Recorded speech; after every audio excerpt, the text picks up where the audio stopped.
Why have you chosen me out of million, your child to be?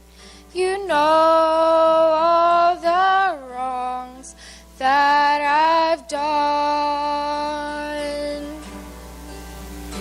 Oh, how could you pardon me, forgive my iniquities, to save me, give Jesus your Son. But Lord, help me be what you want me to be. Your words I will strive to obey. My life I now give, for you I will live, and walk by your side all the way. I am amazed to know that a God so great could love me so, is willing and wanting to bless. His love is so wonderful, His mercy so bountiful. I can't understand if I confess. But Lord, help me be what you want me to be. Your words I will strive to obey. My life I now give, for you I will live, and walk by your side all the way. But Lord, help me be what you want me to be. Your words I will strive to obey. My life I now give, for you I will live, and walk by your side all the way. And walk by your side all the way.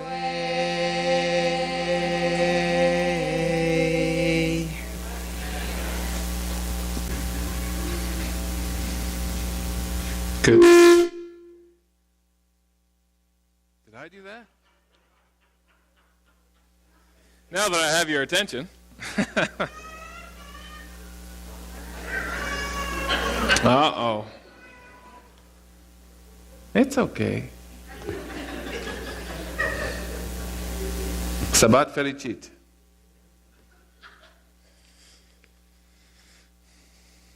I hope Kip doesn't think I was still deciding between Isaiah and Matthew last night. Just we're going to read from both. That's why I said you can bring either one.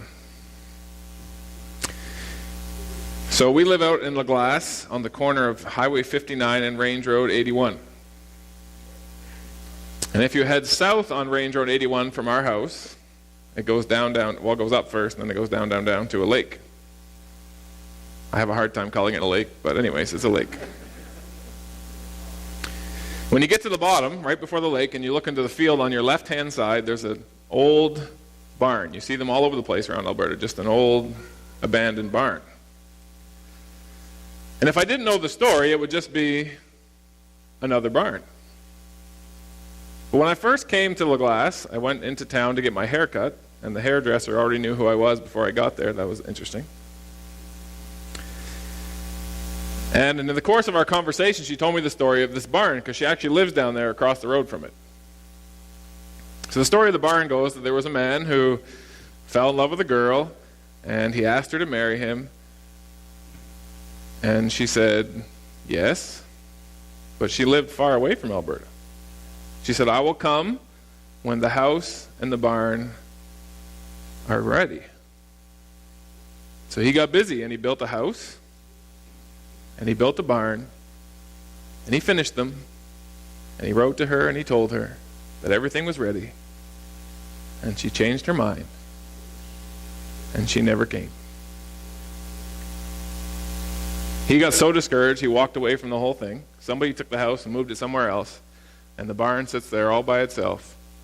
The only thing left from a marriage that never happened. That's not a nice story, is it?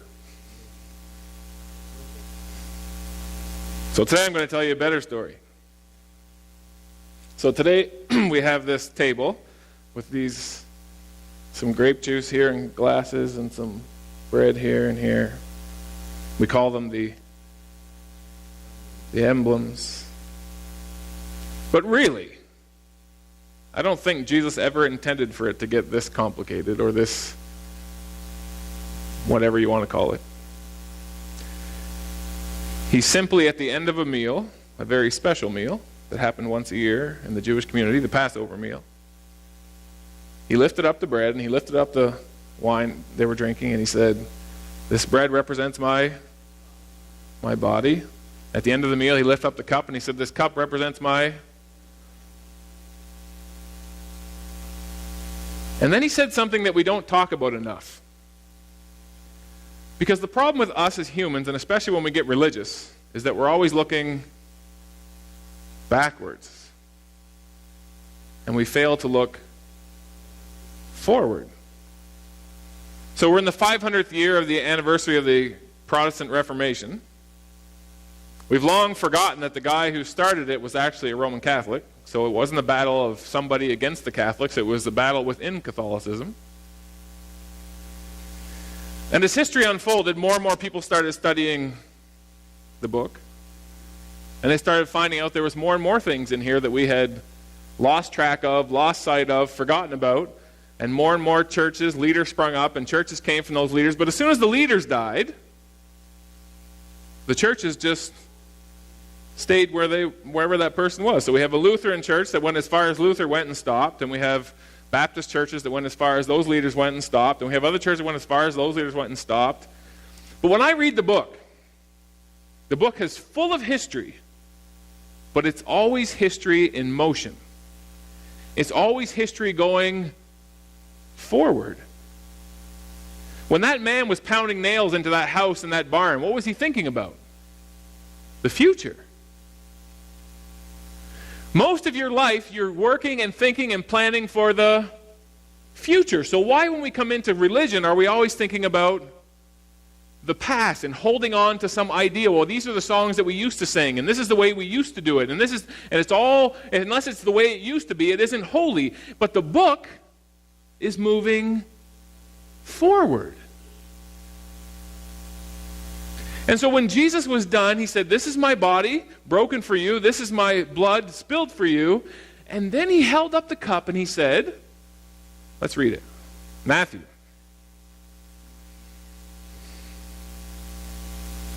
I'll tell you what chapter it is when I get there. It's 20-something. 26, there you go.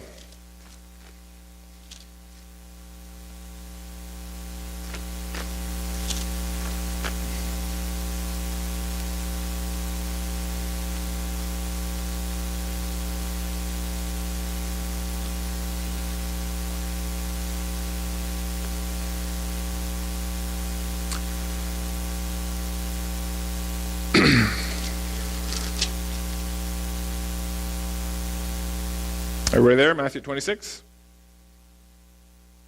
So verse 28. Actually, let's 27. He took the cup, he gave thanks.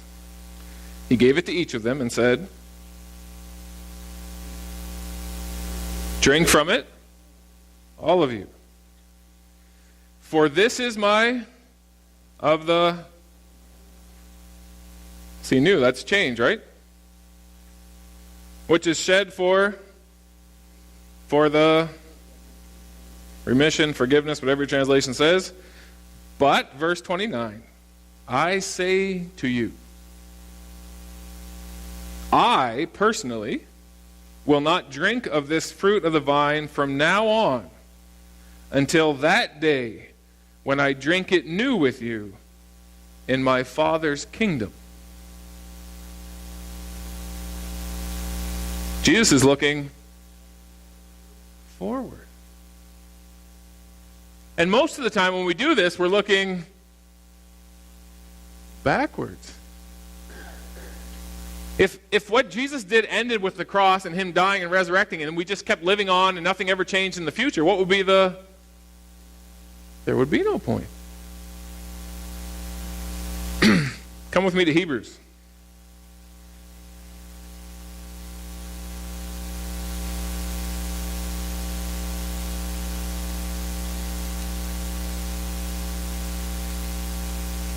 Chapter 12.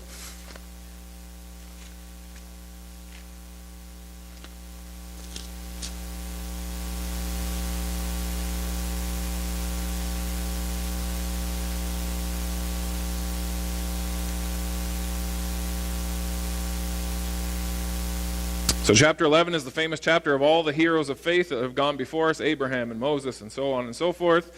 And verse 12 begins saying, "Therefore, we also, since we are surrounded by so great a cloud of witnesses, let us lay aside every weight, the sin which so easily entangles us or ensnares us. Let us run with endurance the race that is set before us."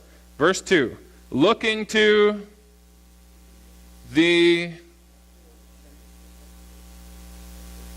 Now in Revelation, Jesus is called the Alpha and the, do you know what that means?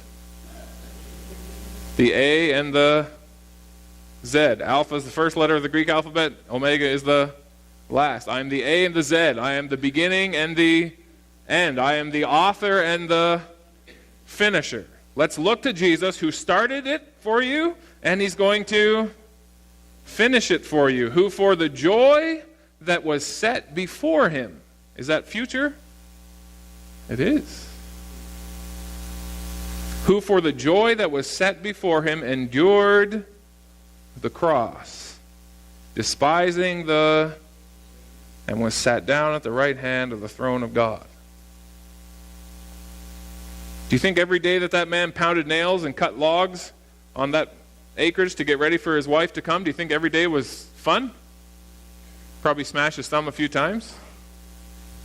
He endured because he was looking forward. His hope was disappointed. Ours will not be. It will not be. It will not be.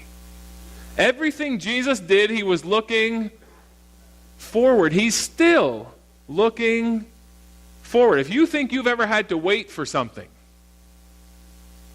Jesus has been waiting for 2,000 years. Hasn't touched grape juice in 2,000 years because he's looking forward. He has a plan. I'm not going to enjoy this again till I can enjoy it with my people. So, every day I blog. And for a while now, it's been a while, a couple of years, I have a friend who's been asking me, please do Isaiah. Please do Isaiah. Now, I love the book of Isaiah. I do. I don't want you to leave here thinking I don't. But when I think about the book of Isaiah and I think about going verse by verse every day, that's a task. So I avoided it. And I had a good excuse. My excuse is when I started blogging, my goal was to blog through the entire New Testament. I haven't finished New Testament yet, so I don't need to worry about Isaiah. But my friend kept asking, And then it became more than my friend asking. It was like this voice. You need to do Isaiah. So I did. I'm in the middle of it. In fact, I'm just past the halfway point. So open with me to the book of Isaiah.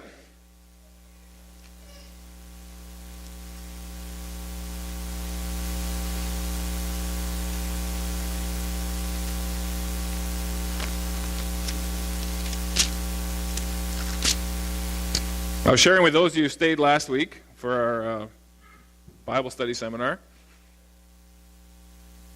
Where's Waldo? You guys all know, most of you know Where's Waldo. If you don't know what Where's Waldo is, it was a series of children's books. It's on every page, right? So Where's Waldo's this guy, he wears a red and white shirt, he has a hat on, and every page is like this scene. Could be anything. Could be at the beach, could be downtown, could be anywhere. But the scene is full of people. And you have to find Waldo in the mass of confusion. Every page, it's a new scene. You got to find Waldo. Well, Jesus said, when you study this book, it's really actually about me. And people read the Old Testament and they find wars and they find gore and they find confusion and they find all kinds of stuff and they fail to find Jesus. But he said, if you actually look, you'll find me. And you know what I'm finding in Isaiah? Jesus on way more places than I expected. More places than I'd ever found him before. So come to Isaiah chapter 27. I wish I had the time, but what's happening in the book of Isaiah is that Judah, the actual literal place, is about to be destroyed, and Isaiah is warning them because of what they're doing and whatever. And so there's all these warnings to Judah and to all the nations around them, but interwoven with those present-day realities for them is constantly pointing to the future. So chapter 27. In that day. Whenever the Bible talks about that day, you can be sure it's in the future. It's one specific day. In that day, the Lord with his severe sword. What's God's sword? It's not a sword. Not the kind we think of. In that day, with his severe sword, with great and strong, will punish Leviathan, the fleeing serpent. Now, if you spend any time in the Old Testament, you'll find this Leviathan creature kind of comes in and out. Who is it? Who's the serpent? Satan. In that day, he will punish Satan. Satan, that twisted serpent, he will slay the reptile that is... Who's the sea in the Bible? That's us. Where is he? He's in us. He's got to get out of us. And the promise is the day will come when Satan will be cast out of us forever. Verse 2. In that day, sing to her. Who's her? That's us. A vineyard of red wine. I, the Lord, keep it. I water it every moment, lest any hurt it. I keep it day and night. Now we could go on and read, and you're welcome to please do so later. But in the midst of Jesus talking about that day when he's going to bring evil to an end and restore all things, he pauses and he says, by the way, I have a vineyard. I take care of it every day. I don't want anyone to touch that vineyard or to ruin it. I'm keeping it for something very specific. Isaiah doesn't know why. He's not ever able to tell us. Jesus tells us. I'm not going to drink this ever again until I can do it with you in my Father's kingdom.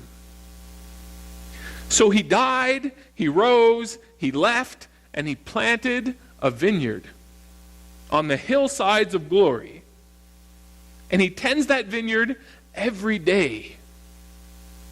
A constant reminder to him that what I started is not finished. But it will be finished. And when it is finished, I'm going to sit down in my vineyard with my people. And for the first time in over 2,000 years, I'm going to put grape juice to my lips and I'm going to celebrate because what I started will be finished. So let's not make the mistake today of thinking we're celebrating history. We are. But we're celebrating something much better. History that is yet to unfold. Let not your heart be troubled. You believe in God? Believe also in me. In my Father's house are many mansions. If it were not so, I would have told you. I'm going to prepare a place for you.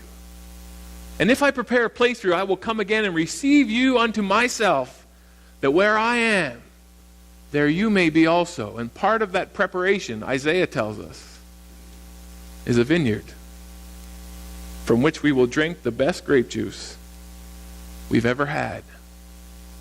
And it won't just be because the grape juice is that good. It'll be because the story of Satan's dominion is forever over. So we're going to separate now for foot washing. Families, couples downstairs in the main fellowship.